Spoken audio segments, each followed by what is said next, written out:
This video contains news and analysis related to a recent terror attack in Kashmir. The content may include sensitive visuals and discussions that could be distressing to some viewers. Viewer discretion is advised. We strongly condemn all forms of violence and terrorism. The purpose of the content is solely to inform and create awareness based on verified reports.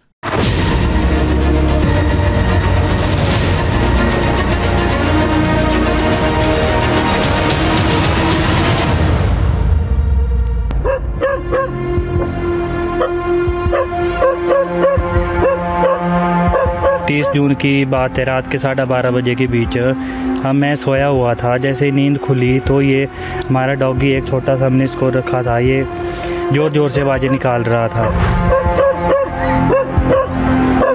जैसे मैं घर से बाहर निकला तो ground floor में पानी भर चुका था, बारिश हद से ज़्यादा हो रही थी। जब घर के बाहर देखा कि यहाँ से ऊपर से कुछ लैंडस्लाइडिंग तो नहीं हो रही है।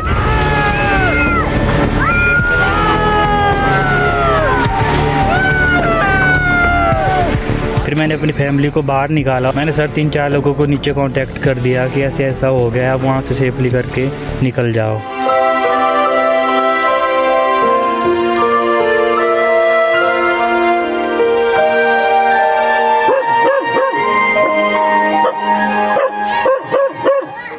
শুরুতে গৌরাঙ্গর বন্দনা না করলে কীর্তন হয় না, জানেন তো, গৌরচন্দ্রিকা। ঠিক সেই রকম যে কথা না বললেই নয়, তার আগে এই রকি আর ললিত কুমার আজকে আমাদের গৌরচন্দ্রিকা। বলে না ওই জীবে প্রেম করে যেই জন সেই জন কি আপনারা জানেন, কিন্তু আমরা কি বলি? আমরা বলি জীবে প্রেম করে যেই জন সেই জনের নাম ললিত কুমার। হিমাচলের ললিত যে এখন ওই ধরাধামে টিকে আছেন, শ্বাস প্রশ্বাস নিচ্ছেন, তার সম্পূর্ণ কৃতিত্বকার ললিতের পোষ্য রকির। শুধু ললিত বা তার পরিবার নয়, রকি ছিল বলে ওই হিমাচল প্রদেশের সিয়াথি গ্রামের কম বেশি 22টা পরিবার এখনও আজ পর্যন্ত এই ধরাধামে শ্বাস প্রশ্বাস নিচ্ছে। এই সময় মতো রকি যদি ওই চিৎকার চেঁচামেচি করে ওই পাড়া মাথায় না তুলতো, তাহলে কি হতো সেটা সিয়াথি গ্রামের বাসিন্দারা তো হারে হারে বুঝতে পারছেন।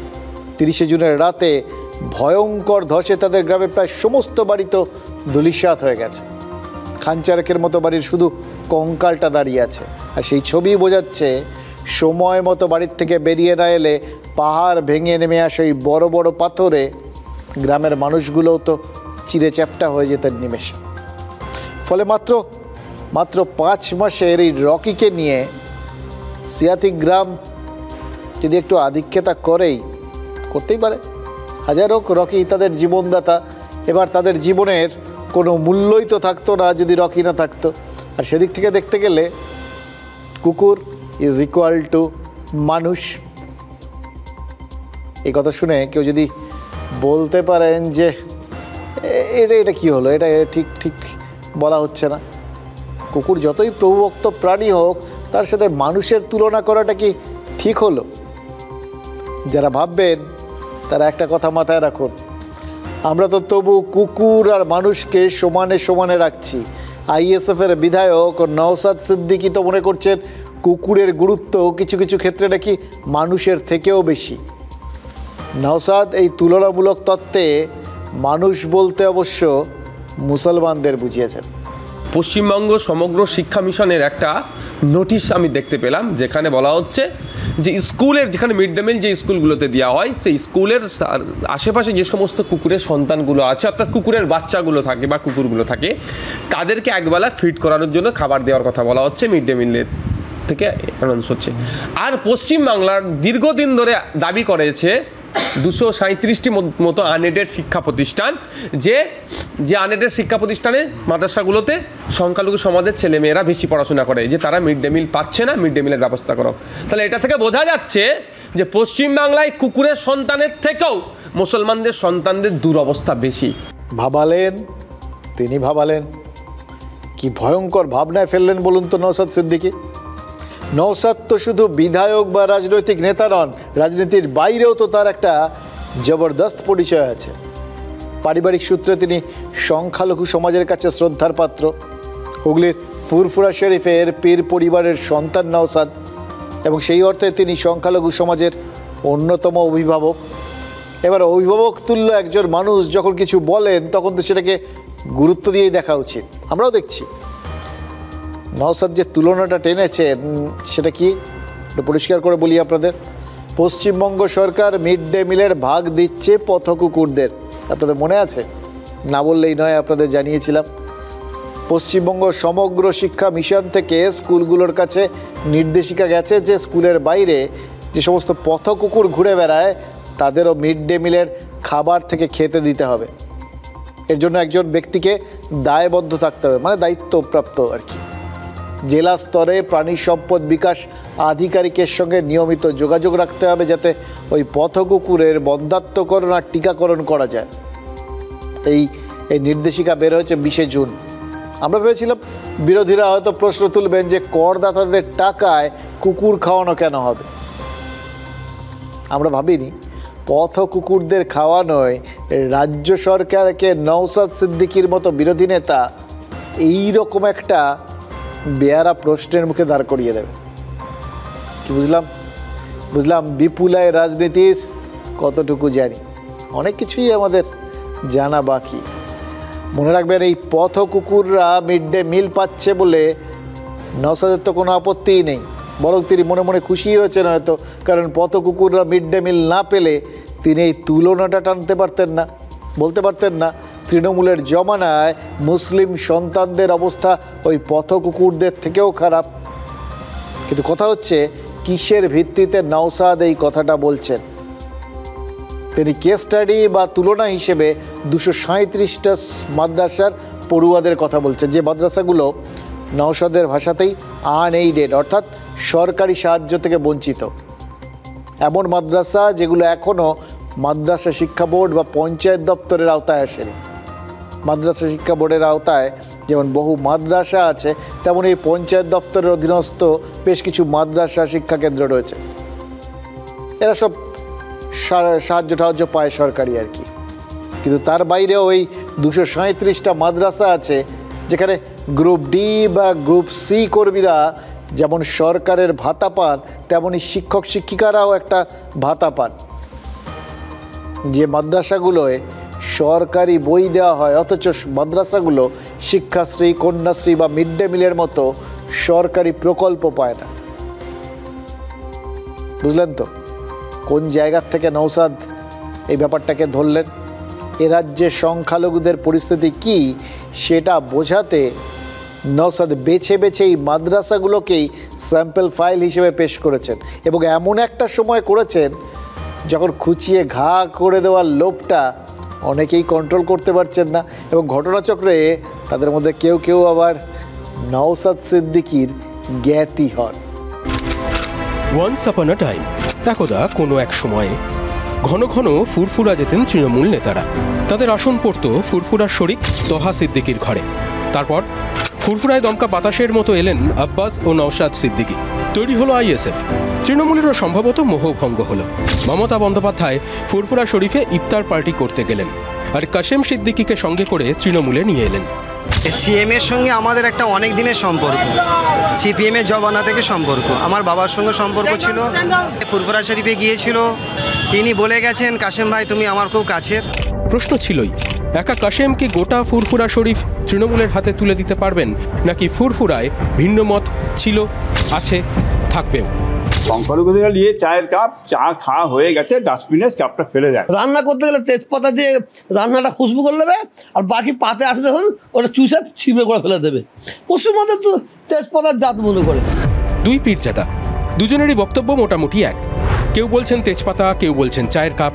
আসলে দুজনেই বলছেন রাজনীতিতে মুসলিমদের গুরুত্ব ইউজ অ্যান্ড থ্রো পেনের মতো, ব্যবহার করার পর যাকে ভুলে যাওয়াটাই রীতি। প্রশ্ন হচ্ছে, একথা কেন বলছেন ফুরফুরার পীরজাদারা? ভোট আসছে বলে? রাজ্যের 294টা বিধানসভার মধ্যে 74টা এমন আসন রয়েছে যেখানে মুসলিম ভোটারের সংখ্যা 40 থেকে 90%। এই 74টা আসনের মধ্যে 2021 সালের বিধানসভা ভোটের নিরিখে তৃণমূলের দখলে রয়েছে 71টা আসন, বিজেপি জিতেছে 2টো আসনে, আর আইএসএফ জিতেছে 1টা আসনে। ফুরফুরার পীরজাদারা কি এই মুসলিম ভোটারদের আয়নার সামনে দাঁড় করাচ্ছেন, নাকি তৃণমূলকেই কোনো বার্তা পাঠাচ্ছেন? কারণ নওশাদ সিদ্দিকী তো রাগঢাক না করেই বলছেন তৃণমূলের আমলে রাজ্যের সংখ্যালঘুদের হাল নাকি খারাপ থেকে আরও খারাপ হয়েছে। সংখ্যালঘু তোষণের নামে সংখ্যালঘুদের শোষণ করা হচ্ছে। জেলে গিয়ে দেখুন, থানায় যে এফআইআরগুলো হচ্ছে, ফেক এফআইআরগুলো হচ্ছে, বিভিন্ন অনৈতিক কাজে দেখুন, সব জায়গায় সংখ্যালঘুদেরকে আপনি আগে পাবেন। কেন? মূল স্রোতে নিয়ে আসা হচ্ছে না কেন? মূল স্রোতে সংখ্যালঘুদের যদি নিয়ে আসা হয়, তাহলে তামান্নার মতো বাচ্চা ফুটফুটে মেয়েকে বোমটা মারবে কে, খুনটা করবে কে, বুথ দখল করবে কে? নওশাদ না হয় বিরোধী দলের নেতা, তার না হয় রাজনৈতিক উদ্দেশ্য আছে, কিন্তু তোহা বা ইব্রাহিমের মতো পীরজাদারা কোন অঙ্কে তৃণমূলের বিরুদ্ধে বলছেন? পীরজাদা কাসেম সিদ্দিকীকে দলে টেনেছে বলেই কি বাকি পীরজাদাদের বিরাগ ভাজন হচ্ছে তৃণমূল? এ রাজ্যে মুসলিম জনসংখ্যা 9,13 লক্ষ, আর এ রাজ্যের পরিযায়ী শ্রমিকের সংখ্যা 28 লক্ষ, যার মধ্যে অধিকাংশ সংখ্যালঘু। অথচ এ রাজ্যের সরকারি চাকরিতে মুসলিমদের উপস্থিতি 0.02%। মালদা, মুর্শিদাবাদ, দক্ষিণ 24 পরগনার মতো জেলাগুলো থেকে সবথেকে বেশি পরিযায়ী শ্রমিক যায় ভিন রাজ্যে। প্রধানমন্ত্রীর আর্থিক উপদেষ্টা পরিষদের রিপোর্ট বলছে উত্তরপ্রদেশ, মহারাষ্ট্র, অন্ধ্রপ্রদেশ এবং বিহারের পাশাপাশি পশ্চিমবঙ্গ থেকেই সবথেকে বেশি পরিযায়ী শ্রমিক দেশের বিভিন্ন প্রান্তে কাজ করতে যান। এই পরিসংখ্যানগুলো কি রাজ্যের শাসক দলের বিপক্ষে যাচ্ছে? এই তথ্যের ওপর ভিত্তি করেই কি ভোটের আগে এভাবে চোখে আঙুল দিয়ে সজাগ করছে ফুরফুরা শরীফ? আজ পীরজাদাদের বড় অংশ যা বলছেন সে কথা শাসক দলের মধ্যে থেকেও শোনা গেছে। তৃণমূল কংগ্রেসের জলপাইগুড়ি সংখ্যালঘু সেলের সভাপতি মিজানুর রহমান বলেছিলেন সংখ্যালঘুদের নাকি ছাগলের 6 নম্বর বাচ্চা বানানো হচ্ছে। আমার যে মাদার কমিটির নেতৃত্ব আছে ওনাদেরকে বলবো যে আমাদেরকে ছাগলের 6 নম্বর বাচ্চা বানায় রাখবেন। আমরা সংখ্যালঘু তৃণমূল কংগ্রেসের লোক, আমাদেরও ভোট ব্যাংক আছে। আমি কাউকে মাথায় রাখবো, কাউকে পায়ে রাখবো, এটা হয় না, এটা করা যায় না, এটা অন্যায়। দেখুন, বুক ফাটার সঙ্গে সঙ্গে যখন মুখ ফুটছে তখন আরও কিছু কথা তো না বললেই নয়। প্রথমত, সংখ্যালঘুরা যে প্রশ্ন তুলতে শুরু করেছেন এবং তাদের মধ্যে যে বিরোধী স্বর শোনা যাচ্ছে, এটা কি 2026-এর ওই বিধানসভা ভোটের আগে শাসক দলের জন্য সংশয় তৈরি করছে? দেখুন, অঙ্ক যদি সহজ সরল হয় তাহলে উত্তরটাও তো সহজ। হ্যাঁ, এই কথাগুলো তৃণমূলের জন্য সংকেত তো বটেই, অশনি সংকেত বলেই ধরতে পারে। একদিকে পীরজাদারা, অন্যদিকে শাসক দলেরই কেউ কেউ বলছেন সংখ্যালঘুদের শুধু ভোট ব্যাংক হিসেবে ব্যবহার করা হচ্ছে। দেখুন, অন্য দিক দিয়ে যদি দেখেন, এটা তো সংখ্যালঘুদের কাছে একটা ফিলার পাঠানোর মতো ব্যাপার, মানে এটা বার্তা পাঠানোর মতো ব্যাপার। এরপর তারা যেন শিক্ষিত প্রার্থী দেখে ভোট দেন। ভোট দেওয়ার আগে যেন প্রার্থীর বায়োডাটা চেক করে দেখেন সে সৎ নাকি অসৎ। এটা শুনে আবার কারো মনে হতে পারে এ তো সোনার পাথর বাটির মতো তুলনা হয়ে গেল। রাজনীতিতে সৎপাত্র খুঁজতে গেলেন আবার ওই খড়ের গাদায় সূচ খোঁচার মতো অবস্থা হয়। কিন্তু তাহলে কাজটা যত কঠিনই হোক, একেবারে অসম্ভব কি? শাসক বিরোধী সব পক্ষেই কি ওই দৈত্যকুলে গুটি কয়েক প্রহ্লাদও নেই? আগামী 26 ইলেকশন আসছে। আপনাদের এলাকায়, আপনাদের বুথে, আপনার পঞ্চায়েতে, আপনার জেলায় যে সকল শিক্ষিত নেতাকর্মীরা আসবেন, যারা সমাজকে নিয়ে ভাবে, যারা দেশ দশকে নিয়ে ভাবে, তাদের পাশে আপনারা থাকুন, তাদেরকে আপনারা ভোটটা দিন। নাহলে এই সমস্ত মূর্খ জাহেলদের ভোট দিয়ে আপনার সুন্দর ভোটটাকে, আপনার মূল্যবান সম্পদটাকে আপনি নষ্ট করবেন না। ভালো প্রার্থী, শিক্ষিত প্রার্থী, এ সমস্ত থেকে ভোট দেওয়া, এটা তো একদম ন্যায্য স্টেটমেন্ট। এটা উনি মুসলিমদের জন্য বললেন কি সবার জন্য বললেন, মোদ্দা কথা ব্যাপারটা তো সবার জন্যই খাটে। এটা নিয়ে তো কোনো দ্বিমত থাকার জায়গা নেই, উল্টো কিছু বলারও জায়গা নেই। কিন্তু রাজনৈতিকভাবে দেখলে এটা শাসক দলের জন্য অশনি সংকেত, এটা নিয়েও তো কোনো সংশয় নেই। দেখুন, দুটো যে বক্তব্য আপনারা শুনলেন, দুটো বক্তব্য কিন্তু খুব তাৎপর্যপূর্ণ। প্রথমটা নওশাদ সিদ্দিকী, যেখানে তিনি ওই বললাম তো যতই বিরোধী পক্ষের লোক হন, যে প্রশ্নটা তুলেছেন সেটা কি কেউ উড়িয়ে দিতে পারবেন? উনি তো বললেন যে কেন মুসলিমদের মূল স্রোতে নিয়ে আসা হচ্ছে না। এই কথা বলার মানে হচ্ছে মুসলিমদের মূল স্রোত থেকে দূরে রাখা হয়েছে, তারা মূল স্রোতে নেই। উনি বললেন যে কেন এদের নিয়ে আসা হচ্ছে না তার কারণটাও, কারণ তার কথায় সোজাসাপটাভাবে বিভিন্ন রাজনৈতিক দলের মুসলিমদের প্রয়োজন বোম মারার জন্য, এই তামান্নাদের হত্যা করার জন্য। এবার এই কথাটা যখন তিনি বলছেন, তার মানে অত্যন্ত একটা ভেতর থেকে একটা যন্ত্রণা নিয়ে বলছেন এবং অত্যন্ত ন্যায্য দাবি। কারণ যে কোনো কেউ যদি মূল স্রোত থেকে দূরে সরিয়ে থাকেন, তাকে মূল স্রোতে নিয়ে আসা মানে একটা সার্বিক উন্নয়ন, সেটা হলে তো সবার জন্যই ভালো। তাহলে তো যদি ওনার কথাই ঠিক হয়, তখন এই খুন, জখম, বুথদখল, তামান্নাদের প্রাণ, এগুলো সব অনেক বেশি সিকিউরড হবে। এবং আরেক পীরজাদার বক্তব্যও তো শুনলেন, ভদ্র সভ্যদের দেখে ভোট দিন। মানে এরকম লোকজন সব সময় মানে আমাদের সামনে তুলে ধরছে রাজনৈতিক দলগুলো, যাদের নিয়ে ওনার সংশয় থেকে যাচ্ছে। এবং এই সংশয় থাকছে, যদি এটার সঙ্গে আমি নওশাদের কথাটার মিল খোঁজার চেষ্টা করি, যে এরা আসলে সারাক্ষণ এই ভাগাভাগি, হানাহানিটা লাগিয়ে রাখার চেষ্টা করছে। সুতরাং তার কথা শুনলে যদি সত্যি ভদ্র সভ্য যারা সমাজ সম্পর্কে সচেতন, সমাজের ভালো চান, এরকম লোকজন যদি ভোটে জিতে আসেন, তাহলে এবার নওশাদের প্রসঙ্গে আসবে, যেখানে হয়তো মুসলিমরাও মূল স্রোতের মধ্যে থাকতে পারবেন, চলে আসতে পারবেন, তাদের সার্বিক উন্নয়নের ব্যবস্থা করা হবে। দুজনে দুটো বক্তব্য, দুটো পরিপূরক, কিন্তু দুটো মিলে অত্যন্ত গূঢ় একটা সত্য তুলে ধরেছে। এবং এই সত্যগুলো যত বেশি উঠে আসবে, সব রাজনৈতিক দলই, বিশেষ করে শাসক দলের জন্য এটা তারা অশনি সংকেত হিসেবেই পরিগণিত হবে। কারণ পুকুর থেকে যদি এক ঘটি জল তোলা হয়, তাহলে পুকুরের জল কমে না। কিন্তু যদি পুরো পুকুরটাই সেঁচে ফেলার ব্যবস্থা হয়, তাহলে তো জল শুকিয়ে পুকুর খটখটে হয়ে যাবে। যদি একের পর এক পীরজাদার থেকে শুরু করে এরপর মুসলিম সমাজের শিক্ষিত মানুষজন, তারা সবাই একভাবে ভাবতে শুরু করেন, তাহলে কি হবে বুঝতে পারছেন? যদি সবাই ভাবতে শুরু করেন যে রাজনীতিকরা আসলে তাদের ঠকাচ্ছেন, তাহলে কি হবে বুঝতে পারছেন? তার উপর আবার এমন একটা জিনিস চেয়ে ফেলেছেন যে ওই শিক্ষিত আর সৎ এমন প্রার্থীকে ভোটাররা ভোট দেওয়ার সুযোগ তো তখনই পাবেন যখন তাদের খুঁজে বের করে করে সামনে হাজির করবে রাজনৈতিক দলগুলো। এবার এটা সামগ্রিকভাবে রাজনীতির বিষয় হলো, কেন আমি বলছি, এটা তো সবার জন্যই ভালো হওয়ার কথা, কিন্তু এটা কেন অশনি সংকেত, কেন চিন্তার ব্যাপার? কারণ এই বার্তাগুলো, আবার বলছি, এমন একটা জায়গা থেকে আসছে যেখানকার নিয়ন্ত্রণটা সংখ্যালঘু সমাজের ওপর রাজনীতির বাইরে ওই ধর্মীয় জায়গা থেকে হয়েছে। এটাই তো চিরকাল, মানে এই সংখ্যালঘুদের ওপর ধর্মীয় নিয়ন্ত্রণটা সবসময় কিন্তু একটা অন্য মাত্রায় থাকে।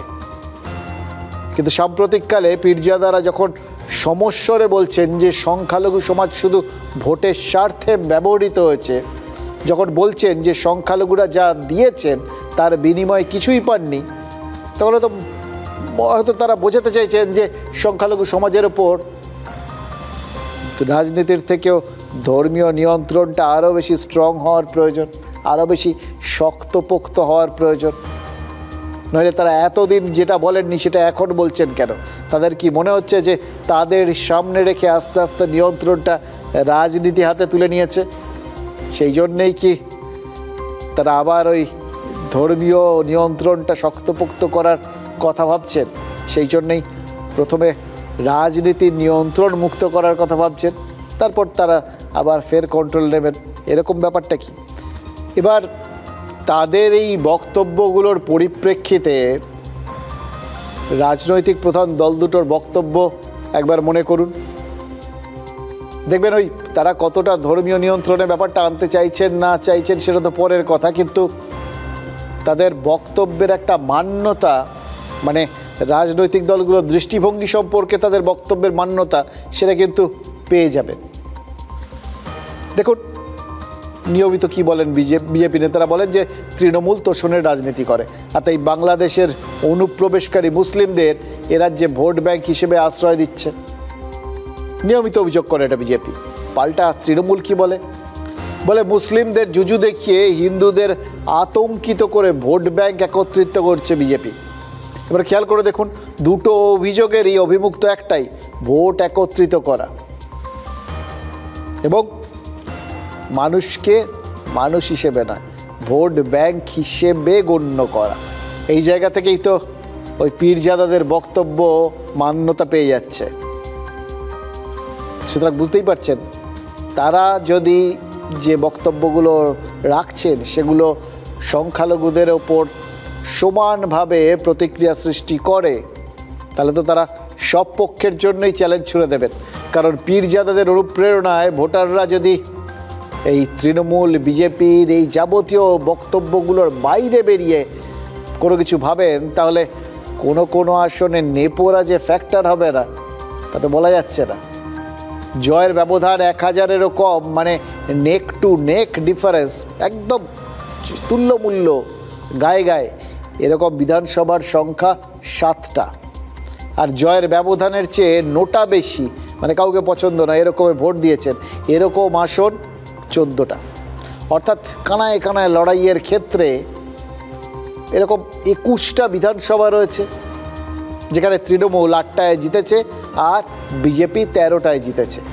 এই সিটগুলোতে তো যে কেউ ফ্যাক্টর হয়ে যেতে পারে। এবার মজাটা হলো, এই আসনগুলো সব কটাতেই কম বেশি সংখ্যালঘু ভোটার আছেন, যাদের ভোট এতদিন এক খাতে বইছিল, এবার যদি অন্য খাতে বয় অঙ্ক বদলাতে পারে।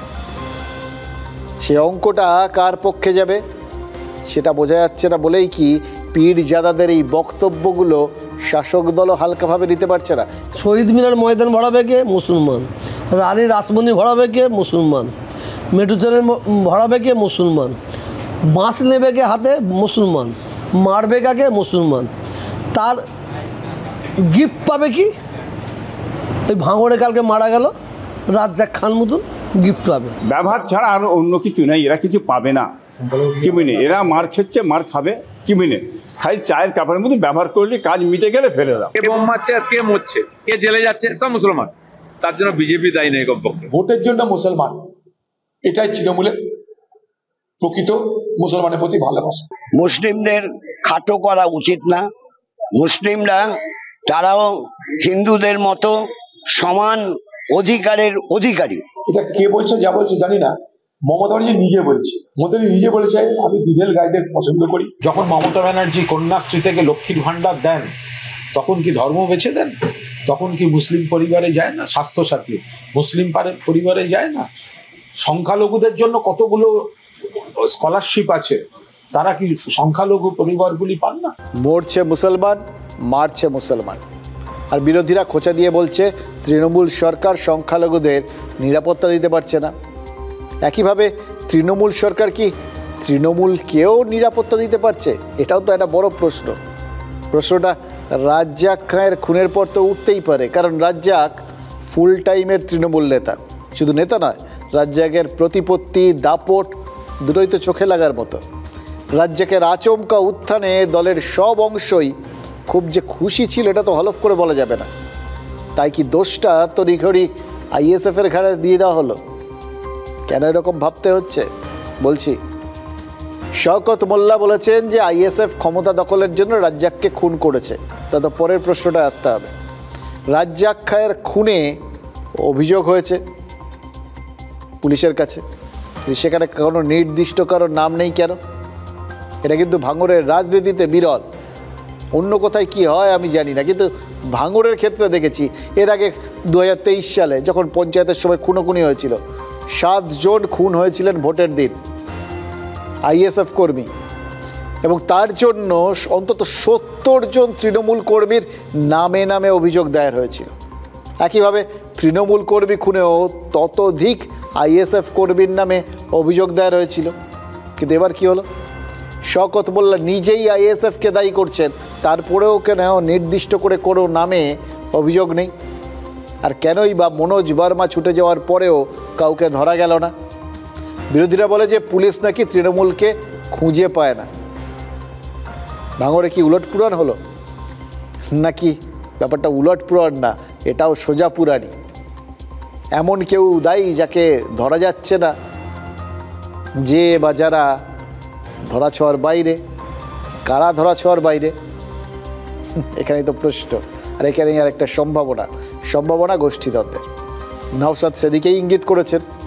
এবার রাজ্জাকের দলীয় অবস্থানটা একবার খেয়াল করে দেখুন। চালতাবেরিয়ার 9টা বুথের কনভেনার করা হয়েছিল রাজ্জাককে, একটা দুটো না, 9টা বুথ। রাজ্জাককে শওকত মোল্লা আরও একটা পদ দিয়েছিলেন, ভাঙড়ের বিজয়গঞ্জ বাজারের সভাপতি। বাজার যার, ক্ষমতা তার, এটা তো একটা অলিখিত নিয়ম। তাছাড়াও রাজ্জাককে বিধানসভা কমিটির সদস্য বানানো হয়েছিল। এবার কাউকে পদ দেওয়া মানে অন্য কাউকে সেই পদ না দেওয়া, সেখান থেকেই তো শত্রুতা বাড়ছিল বলে খবর আছে। এই রাজ্জাক একটা সময় আবার আরাবুলের বিশ্বস্ত সঙ্গী ছিলেন, অনেকে বলেন এক থালায় ভাত খেতেন দুজনে। সেই আরাবুল জেলে যেতেই শওকতের লোক হয়ে যান রাজ্জাক। রাজ্জাকের উল্কার মতো উত্থানই কি কারোর পথের কাঁটা তৈরি করেছিল? কয়েক মাস আগেও কলকাতা পুলিশের কমিশনার ভাঙড়ে গিয়েছিলেন। আচ্ছা, লালবাজারের বড় কর্তাদের কি মনে হচ্ছে যে ভাঙড়টা তাদের আন্ডারে না এলেই ভালো হতো? কারণ রাজ্জাকের খুন কিন্তু দিনের শেষে এই লালবাজারের ট্র্যাক রেকর্ডই খারাপ করে দিতে পারে। এখানে তৃণমূলের কোনো গোষ্ঠীকন্দল নেই। আমার বিশ্বাস যে আইএসএফ আশ্রিত সমাজ বিরোধীদের ঘটনা, তারাই ঘটনা ঘটিয়েছে। কারণ 2024-এর পরে এই এলাকা থেকে পঞ্চায়েত সমিতির সদস্য, আইএসএফের গ্রাম পঞ্চায়েতের সদস্য, বেশ কয়েকজন এবং সাধারণ কর্মীরা রাজ্জাকের হাত ধরে তৃণমূল কংগ্রেসে যোগদান করেছে। এটাই হচ্ছে এই জনপ্রিয়তাটাই ওর সবচাইতে কাল হয়ে দাঁড়ালো বলে আমার অন্তত মনে হয়। ভাগ মুসলিম এরিয়া, তাই ওখানে বিজেপিকে দায়ী করতে পারছে না। পরিবার বলবে যে এই খুনে শওকত কিংবা আরাবুল ইসলাম আছে। এবারের বিধানসভা নির্বাচনে আইএসএফ ওখানে 1 লাখের বেশি ভোটে হারবে, সেটা বুঝতে পেরেছি বলেই এই নওশাদ সিদ্দিকীর দল এই লুম্পেনগিরির রাস্তায়, গুন্ডামির রাস্তায় হাঁটছে। এ বড় নেতা হয়ে যাচ্ছে, সে বড় নেতা হয়ে যাচ্ছে, এ তোলা পাচ্ছে না, সে তোলা পাচ্ছে না। অর্থাৎ কন্ট্রোলটা কার হাতে থাকবে? 25-75 এর লড়াই হচ্ছে। পুলিশ সব দিক খতিয়ে দেখছে, এর পিছনে কে বা কারা আছে। দেখুন, ভাঙড়ের তৃণমূল নেতা খুনে বাকি নেতাদের কিন্তু নিরাপত্তা বেড়ে গেছে। আজ থেকে পুলিশি নিরাপত্তা পাচ্ছেন চালতাবেরিয়ার অঞ্চল প্রধান, ছাত্রনেতা সহ এরকম একাধিক তৃণমূল নেতা। এবং একই সঙ্গে জেলা পরিষদ সদস্য, সংখ্যালঘু সেলের ওই সভাপতিদেরও তো নিরাপত্তাটা বাড়ানো হয়েছে, সেটাও আজ থেকেই। এটা আইএসএফের ভয় নাকি তৃণমূলকে ভয়? আজ বিজেপির সভাপতি শ্রমিক ভট্টাচার্য বলেছেন যে তৃণমূলের থেকে তৃণমূলকে বাঁচাতে বিজেপিকে ভোটে জেতান। এবার বিজেপি সভাপতি হয়তো মালদার ইংরেজ বাজারের ওই রেফারেন্স টেনে বলছেন কথাটা। তৃণমূল নেতা খুনে আজ সেখানে 3 জনকে পাকড়াও করা হয়েছে। কারাই 3 জন? 3 জনই সক্রিয় তৃণমূল কর্মী। 10ই জুন রাতে কুপিয়ে খুন করা হয়েছিল তৃণমূল নেতা আব্দুল কালাম আজাদকে।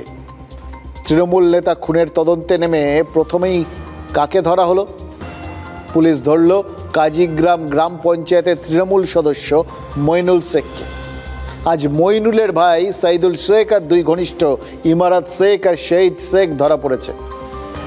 খুন হওয়া এবং খুনে ধৃত প্রত্যেকেই সক্রিয় তৃণমূল। তাহলে এই মুহূর্তে দাঁড়িয়ে যে কথাটা মনে হচ্ছে সেটা কি? তৃণমূলের থাকা বা না থাকা সেটা কোনো বিরোধী দল না, একান্তভাবেই তৃণমূলের ওপরেই নির্ভর করছে। অর্থাৎ রাখলে তৃণমূলই রাখবে, মারলে তৃণমূলই মারবে। আর এক্ষেত্রে সঙ্গে সঙ্গে ওই ইব্রাহিম সিদ্দিকী, তাহা সিদ্দিকী, নওশাদ সিদ্দিকী, এদের সবার বক্তব্যগুলো একবার মনে করে দেখুন তো। মারছেও মুসলমান, মরছেও মুসলমান। এবার এই সব কিছু জুড়েই তো তারা এই বক্তব্যগুলো পরপর সাজাচ্ছেন। উদাহরণ যদি না থাকে তাহলে লোকের সামনে সেই বক্তব্যগুলোর জোর থাকে না, কিন্তু উদাহরণ থাকলে লোকের বুঝে নিতে সহজ হয়। এই ছোটোবেলায় মনে হয়েছে যা লিখতাম বলে দিত সঙ্গে একটা উদাহরণ দেবে বিজ্ঞানের খাতায়, তবে না বোঝা যাবে। এই ভাঙড়ের সঙ্গে ইংরেজ বাজারের একটা পার্থক্য রয়েছে। পার্থক্যটা কি জানেন? ভাঙড়ে রাজ্জাক খুনে তৃণমূল বলছে আইএসএফ মেরেছে, তারপরেও পুলিশ কাউকে ধরতে পারেনি। কিন্তু ইংরেজ বাজারে নিহতের পরিবার বলছে তৃণমূলের নেতাই খুন করেছে। মানে শুরুতেই অন্য কারোর ঘাড়ে বন্দুক রাখার জায়গা রাখা হয়নি, দলের দিকেই বন্দুক তাক করা হয়ে গেছে। সোজা কথায় গোষ্ঠীদ্বন্দ্বের অভিযোগ, এবং সেই অভিযোগকে মান্যতা দিয়েছে পুলিশের এই গ্রেফতারি। এই গোষ্ঠীদ্বন্দ্বেই তো মাস 7 আগে মালদা তৃণমূলের সহসভাপতি দুলাল সরকারও খুন হয়েছিলেন। তারপর আবার এক তৃণমূল নেতা খুনে যদি ওই গোষ্ঠীদ্বন্দ্বের কথাই উঠে আসে, তাহলে তৃণমূল কি বলবে? আপাতত দুটো তত্ত্ব সামনে আনছে জেলা তৃণমূল। বলা হচ্ছে হয় জমি বিবাদ, নয়তো মহিলা ঘটিত কোনো বিষয়ে বিবাদটা হয়েছে, তাই জন্যই এই খুন। ইন্টারেস্টিং, কিন্তু যাই বলুন, তৃণমূল নেতা খুনে তৃণমূল ধরা পড়ে গেলে সবার আগে দেখুন যে জিনিসটা, মানে যে দুটো কারণ তুলে ধরা হচ্ছে, দুটোর মধ্যে কিন্তু একটা জিনিসটাই, বুঝতেই পারছেন, রাজনীতি। মানে তৃণমূল নেতা খুনে তৃণমূল ধরা পড়ে গেলে রাজনীতির অংশটা সবার আগে বাদ দিয়ে দিতে হবে, তাহলে ওই গোষ্ঠীদ্বন্দ্বের প্রসঙ্গ আর আসবেই না। যখন শরীরে কোথাও গ্যাংরিং হয়ে যায় না, তখন সেই অংশটা বাদ দিয়ে দিতে হয়, নইলে গোটা শরীরে ইনফেকশন ছড়িয়ে যেতে পারে। এই মালদার ক্ষেত্রে গোষ্ঠীদ্বন্দ্বকে বোধহয় গ্যাংরিংয়ের মতোই একটা ইনফেকশন ভাবা হচ্ছে। দল বাঁচাতে দলের খানিকটা অংশ নয় বাদই গেল, কিন্তু এতে তো শেষ পর্যন্ত দলেরই লাভ। পার্টনারও ছিল মাইনুল, লক্ষ্মীপুরে আজমুল আছে বানিয়া গ্রামের, এবং মাইনুলের ছেলে নেতৃত্ব দিয়ে লড়াই মার্ডার করে। তৃণমূল মারছে, তৃণমূল মরছে, এটা হচ্ছে এই রাজ্যের বর্তমান পরিস্থিতি। এটা অনেকটা গ্যাং ওয়ারের মতো। আমরা তৃণমূল কংগ্রেস খুনে বিশ্বাস করি না। মমতা বন্দ্যোপাধ্যায় বলেছিলেন বদলা নয় বদল চাই, নতুন বাংলা গড়তে চাই। নতুন বাংলা হয়েছে, বদলার জন্য নয়। যে ডাকাতির ভাগ সেটা নিয়ে বিপত্তি, আর তার জন্যই একে অপরকে মারছে। মালদায় এই ঘটনা নতুন নয়, পুলিশ প্রশাসনকে আরো সজাগ থাকতে হবে, নইলে পরে এই ঘটনা কিন্তু সরকার বা প্রশাসন বরদাস্ত করবে না। মানে শুধু খুনোখুনি নয়, সরকার দুর্নীতিও বরদাস্ত করে না বললেন নেতারা। জানি আমরা, জানি, কিন্তু তাও তৃণমূল এটা বারবার মনে করিয়ে দেয়। ভাবে মানুষ যদি ভুলে যায়, মানুষকে এত ভুলো ভাবার সত্যি বলছি কোনো দরকার নেই, জানেন তো। বরং সরকার যে ভুলে যায় সেটাই তো আদালত বারবার মনে করিয়ে দিয়েছে। এসএসসি মামলায় আদালত বলেছে কোনো রাষ্ট্র অন্যায়কারীদের সহায়তা করতে পারে না, যদি করে তাহলে সেটা ভুল বার্তা বহন করে। সরকার ক্ষমতায় এসেছে ন্যায়ের পক্ষে থাকবে বলে, অন্যায়ের সঙ্গে আপোষ না করার শপথ নিয়েছে সরকার। ভাবুন তো, আর 14 বছর পর আদালতকে কেন সেই শপথ মনে করাতে হচ্ছে? বিচারপতি সৌমেন সেনের ডিভিশন বেঞ্চে রাজ্য এবং স্কুল সার্ভিস কমিশনকে যেভাবে তিরস্কার করা হয়েছে, তিরস্কারটা বিভিন্ন ক্ষেত্রে আদালতে রাজ্য সরকার বা এরকম এসএসসিকে খেতে হয়েছে ইদানিংকালে এই নিয়োগ দুর্নীতিকাণ্ডে, সেটা আমরা জানি। কিন্তু এবারেরটা শুধু গুরুত্বপূর্ণ নয়, তাৎপর্যপূর্ণ। পরিষ্কার বলে দেওয়া হয়েছে এটা দুঃখজনক যে রাজ্য এবং স্কুল সার্ভিস কমিশন অযোগ্যদের সমর্থন করছে। সরকার চাকরিতে প্রতারকদের উৎসাহিত করছে, যা রাষ্ট্রের মৌলিক নীতি হতে পারে না। এটাই তো নিজেদের পর্যবেক্ষণে বিচারপতি সৌমেন সেনের ডিভিশন বেঞ্চ বলেছে। এমনকি চিহ্নিত দাগিদের হয়ে সওয়াল যে বেআইনি এবং সংবিধান বিরোধী সেটাও বুঝিয়ে দিয়েছে আদালত। এবং সেটা বুঝিয়ে দেওয়ার মানে কি? এসএসসি এবং সরকার সেক্ষেত্রে বেআইনি এবং সংবিধান বিরোধী কাজ করছে। এটা কি সরকারের পক্ষে বা সরকারের অধীনে কোনো এরকম এসএসসির মতো কোনো সংস্থার জন্য খুব ভালো সার্টিফিকেট? দেখো, দুর্নীতির কারণে 26,000-এর চাকরি গেছে জানি আমরা। এবার ঠিক কতজন দাগি মানে দুর্নীতিটা করেছে এটা সরকার বলতে পারেনি, জানিয়েছে শুধুমাত্র চিহ্নিত দাগিদের একটা সংখ্যা। এরা দাগি, এর বাইরে আরও কেউ থাকতে পারেন, কারা জানি না। মানে বাকিটা দাগি এবং যোগ্য মেশানো। এটাকে আলাদা করা যায়নি বলেই তো ঢাকি সমেত বিসর্জন হয়েছে, মানে সববার চাকরি গেছে। এবার নতুন পরীক্ষা, আর সেখানেই রাজ্যের দাবি হচ্ছে যারা দাগি তারা অলরেডি শাস্তি পেয়েছে, তাই পরীক্ষায় বসার সুযোগ দেওয়া হোক। তাহলে যারা চুরি করেনি তাদের কেন চাকরি বাতিলের শাস্তি পেতে হলো? তাদের কেন ফের পরীক্ষায় বসতে হবে? সরকার এটার উত্তর দেয়নি। আসলে কোনো উত্তর নেই, এটাই হচ্ছে সবথেকে বড় কথা। সরকার মেনে নিয়েছে যে দুর্নীতি হয়েছে, এবং এটাও মেনে নিয়েছে যে দুর্নীতি মোট কজন করেছে সেটার তথ্য তারাই দিতে পারেনি। তাই জন্য এবার এই যে নয়া পরীক্ষায় অভিজ্ঞতার ভিত্তিতে 10 নম্বর বোনাস দেওয়ার সিদ্ধান্ত হয়েছে।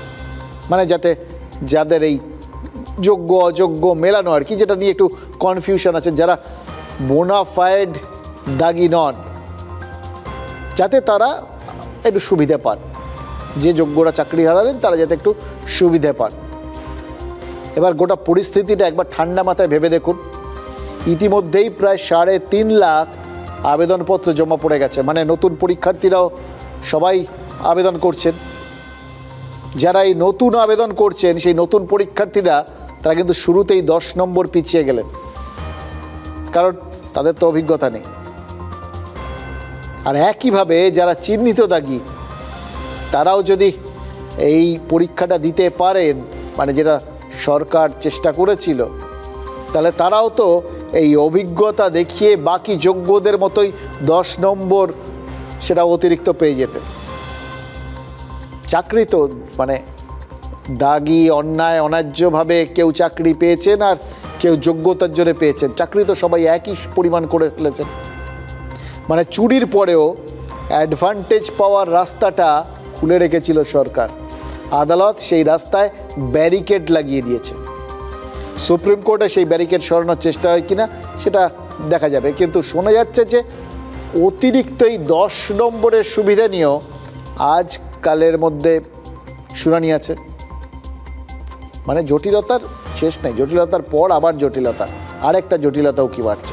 এই পোর্টালে যে আবেদন জমা পড়েছে তাতে কত অযোগ্য রয়েছেন এটা বলার মতো মেকানিজমও কি এসএসসির আছে? নেই। মানে যারা দাগি তারা যে আরেকবার আবেদন করে বসে নেই সেটা কি করে ধরবে এসএসসি? এসএসসির সূত্রে জানা যাচ্ছে যে আবেদনের ভেরিফিকেশন হলে তবেই জানা যাবে তালিকায় অযোগ্যের সংখ্যা কত। মানে ফের একবার চাল থেকে কাকড় বাছার ব্যাপার। আর একটা কথা আছে জানেন তো, যার 8-এ হয় না তার 80-তেও হয় না। এসএসসির এই বাছাবাছি নিয়ে দীর্ঘসূত্রিতা এ তো সবাই জানে। যোগ্য অযোগ্যই আলাদা করতে পারলো না পুরোপুরি, যার জন্য এতগুলো লোকের চাকরি গেল।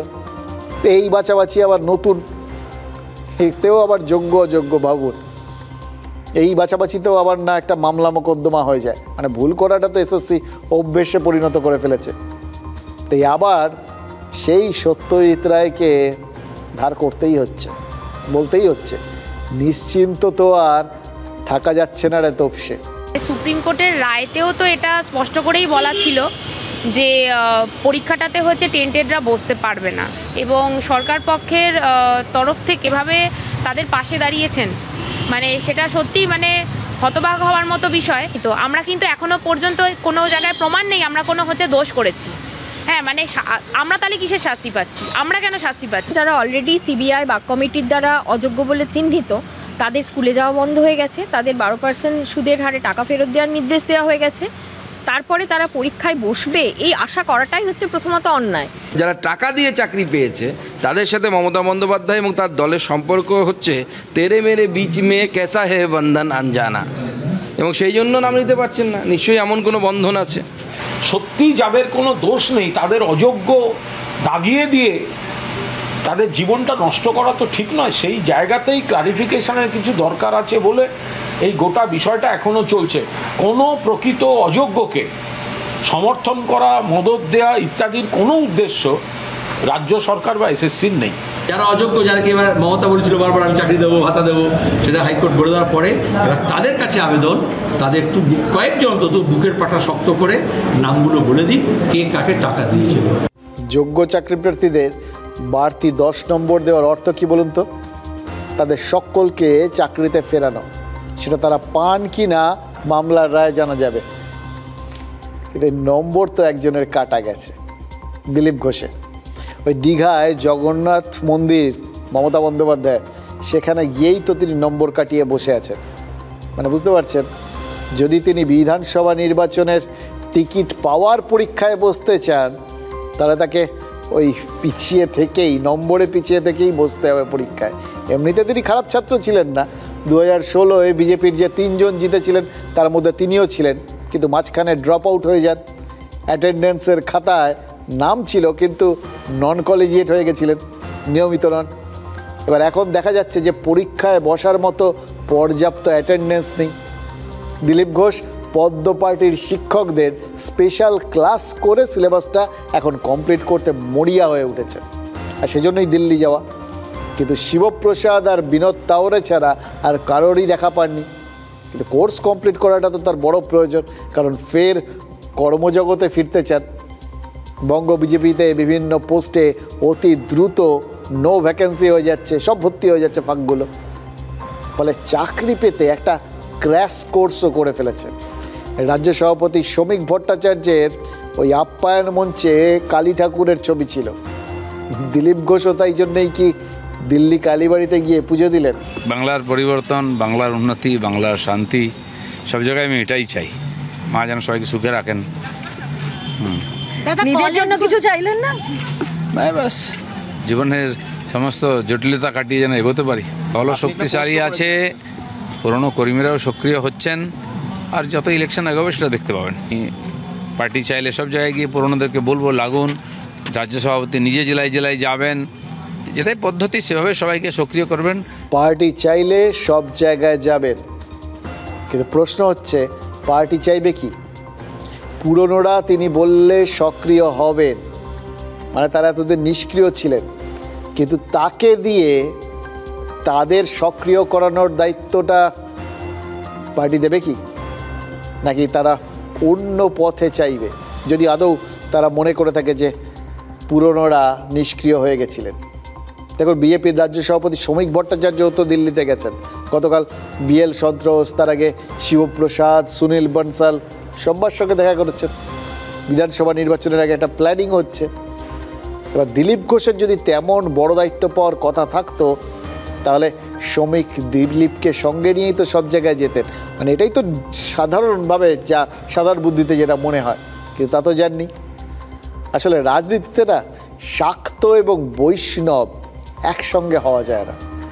দীঘার জগন্নাথ মন্দির আর দিল্লির কালীবাড়িতে কেউ যেতেই পারেন, বলতেই পারেন যে আমি জগন্নাথেরও ভক্ত, আমি কালীরও ভক্ত, কিন্তু বিজেপির নেতৃত্বকে এই কথাটা বোঝানো খুব কঠিন। দিলীপ ঘোষ যে গরিমায় ছিলেন সেই গরিমায় ফেরা তার পক্ষে কিন্তু তার মানে খুব সহজ নয়, কারণ রাজনীতিতে কামব্যাক বলে কিছু হয় না। যতই ভাবি কিচ্ছু বদলায়নি, সময়টা তো বদলে যায়, বয়সটা বেড়ে যায়। দিলীপ ঘোষ কি বাংলায় বড় গুরুত্ব পাবেন, নাকি জাতীয় কমিটিতে জায়গা পাবেন? কোনটা চাইছেন তিনি? এটা তো ভাবার বিষয়। মানে প্রথম কথা চাওয়া, তারপর হচ্ছে পাওয়া। দেখুন, স্বাভাবিকভাবেই দিলীপ ঘোষ আগে বাংলার সভাপতি ছিলেন, রাজ্য সভাপতি, সুতরাং এখনও তিনি এমন একটা পজিশনে থাকতে চাইবেন যেখানে অন্তত সেই সবার ওপরে থাকার মতো একটা জায়গায় তিনি থাকতে পারেন, মানে বাংলায় একটু আপার হ্যান্ড নিয়ে কথা বলতে পারেন। এবার সেটা মাথায় রাখলে তাকে কেন্দ্রীয় কমিটিতে ঢুকতে হবে। সেজন্যই কি তদবির করছেন? যদি সেটা না হয়, তাহলে এই যে এখন শ্রমিকের নেতৃত্বে কাজ করব, শৃঙ্খলাবদ্ধ সৈনিক, এই বিভিন্ন বক্তব্যগুলো যা যা বলছেন, সেটা কতটা বাস্তবসম্মত শোনাবে, এটা ভবিষ্যতে কিন্তু খতিয়ে দেখতে হবে। কিন্তু তার থেকেও বড় কথা, দিলীপের এই সমস্ত পদক্ষেপ বাংলার বিজেপিতে কতটা প্রভাব ফেলবে। বর্তমান পরিস্থিতি নিয়ে কোনো রকম কোনো আলোচনা হলো? হয়েছে, অনেকের সঙ্গে আলোচনা হয়েছে। সাংগঠনিক বিষয়ে কোনো আলোচনা? না, সংগঠন আমি দেখি না, সংগঠনের ব্যাপারে ওনারা জিজ্ঞেস করেছেন, আমি জানিয়েছি। না, উনি এরকম কিছু লেখেন, উনি বলেছেন যে সভাপতির কথা অনুসারে আমরা চলবো। তো এটাই বিজেপির নিয়ম। এবং পুরনোদের উপর সভাপতি সবাই তো পুরনো, নতুন কে আছে এখানে? সবাই পুরনো। একটু আগে বলছিলাম, দেখলেন তো কীভাবে মিলে গেল। দিলীপ ঘোষ পুরনো লোকদের কাছে গিয়ে তাদের সক্রিয় করবেন বলছিলেন, আর সুকান্ত মজুমদার উড়িয়ে দিলেন, বলছেন সকলেই পুরনো। এবার বিজেপিতে তার মানে মত পার্থক্যটা কিন্তু একটা কনস্ট্যান্ট, যে যাবেন যে আসবেন এই বিষয়টা থাকবে। এবং নির্বাচনের আগে এটা খুব স্বাস্থ্যকর পরিস্থিতি নয়। যদিও কেন্দ্রীয় স্বরাষ্ট্রমন্ত্রী অমিত শাহ প্রবল আত্মবিশ্বাসী। এক সাক্ষাৎকারে তিনি বলেছেন যে বাংলায় মমতা বন্দ্যোপাধ্যায় সরকারের বিরুদ্ধে প্রতিষ্ঠান বিরোধিতার হাওয়া জোরালো। বিজেপি ছাড়া কারও এর সুফল পাওয়ার কথা নয়, কারণ বিজেপি 3 থেকে 77-এ পৌঁছেছে, আর 34 বছর শাসন করা বামেরা শূন্য হয়ে গেছে, 30 বছর শাসন করা কংগ্রেস শূন্য হয়ে গেছে। এ কথাটা কিন্তু কেন্দ্রীয় স্বরাষ্ট্রমন্ত্রী প্রথম বললেন না, 21-এর আগেও বলেছিলেন, আর সম্প্রতি এই জুন মাসে তামিলনাড়ুতে এক সভায় সেখানেও বলেছেন। এবং দাবি করেছিলেন সেখানে যে বাংলার তামিলনাড়ুতে বিজেপি সরকার গড়বে। 25 में दिल्ली में सरकार बनी, 26 में तमिलनाडु की बारी है। और मेरी बात कान खोलकर गांठ बांध लेना, कान खोलकर सुन लेना और याद कर कर घर में जाना। 2026 में तमिलनाडु और बंगाल में भारतीय जनता पार्टी और एनडीए की सरकार बनने जा रही। এবার আপনাদের একটু উলট পুরাণ শোনাই। অমিত শাহের এই ইন্টারভিউয়ের কথা বাংলার মানুষ কার কাছ থেকে জানলো? বঙ্গ বিজেপি। সেটাই স্বাভাবিক। ভুল। এটা সোশ্যাল মিডিয়ায় পোস্ট করেছে তৃণমূল কংগ্রেস। তারাই জানিয়েছে যে বিজেপি মিথ্যে স্বপ্ন দেখছে। কিন্তু অমিত শাহের বক্তব্য কেন তৃণমূল ফলাও করে প্রচার করলো? বিশেষ করে অমিত শাহ যদি বিজেপির জেতার কথা বলেন তাহলে তো তৃণমূলের হারার কথাও বলেছেন।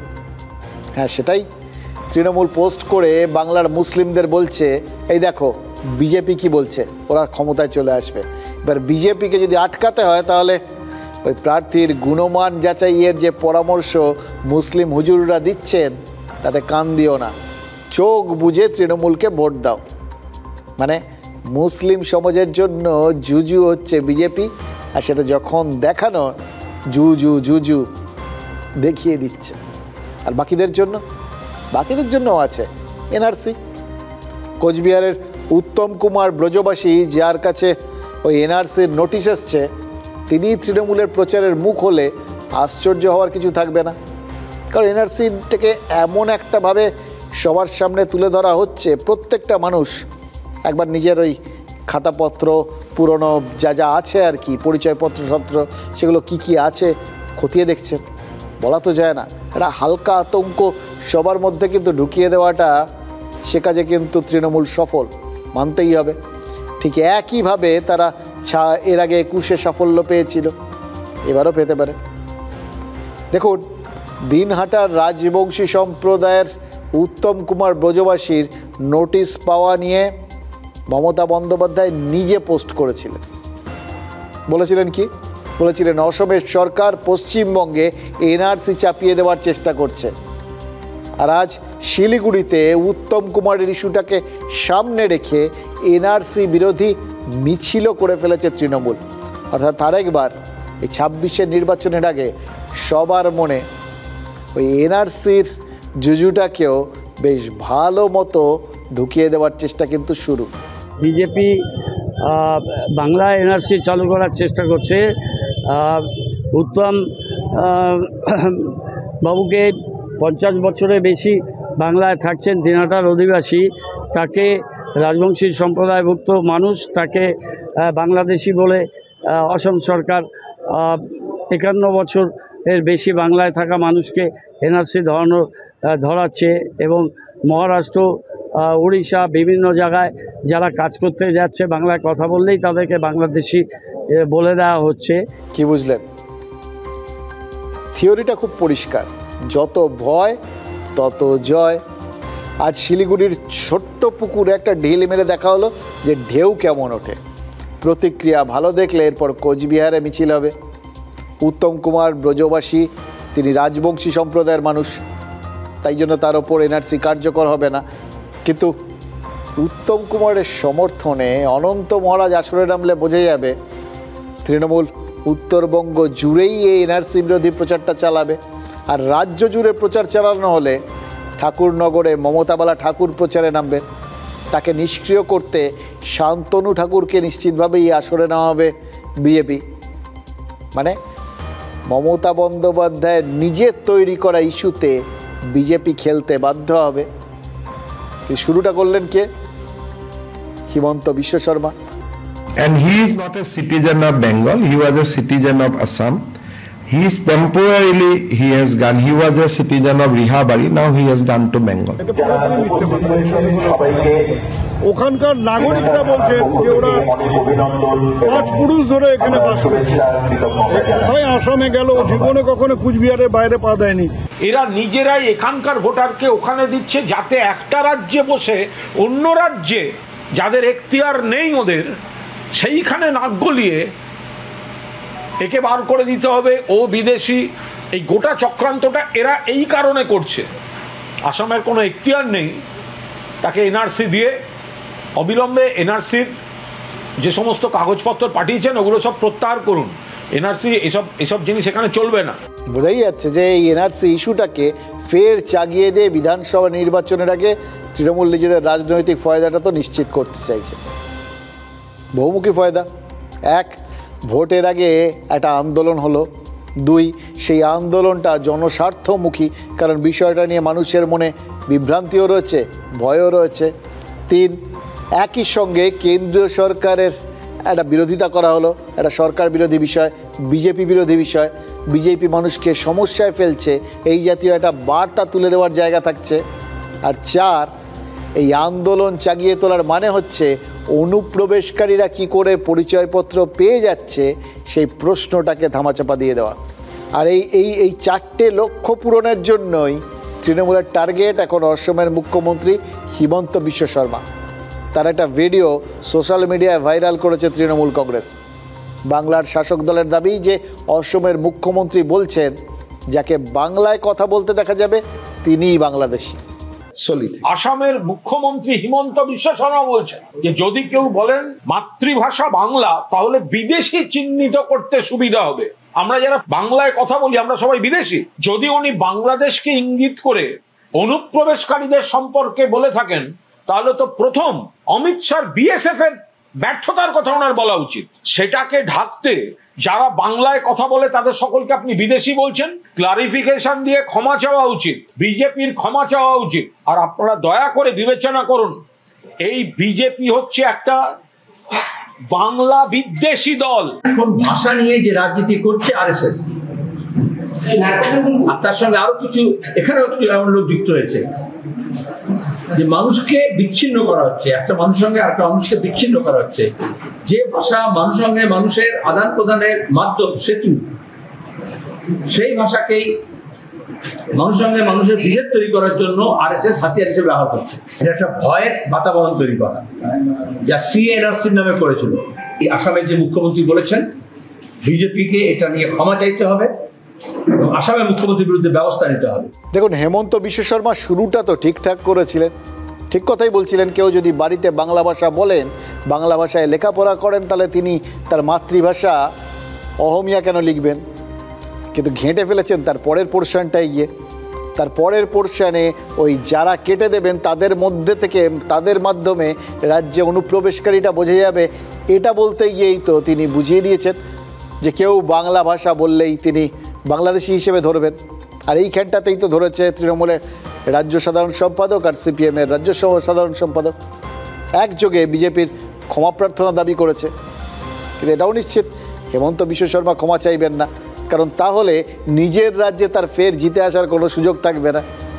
তাই ওখানকার রাজনীতি হিসেব করে ওখানে বলবেন, আর এখানকার সুবিধে মতো সেই বক্তব্য এখানে ব্যবহার করা হবে, এই চলবে আর কি।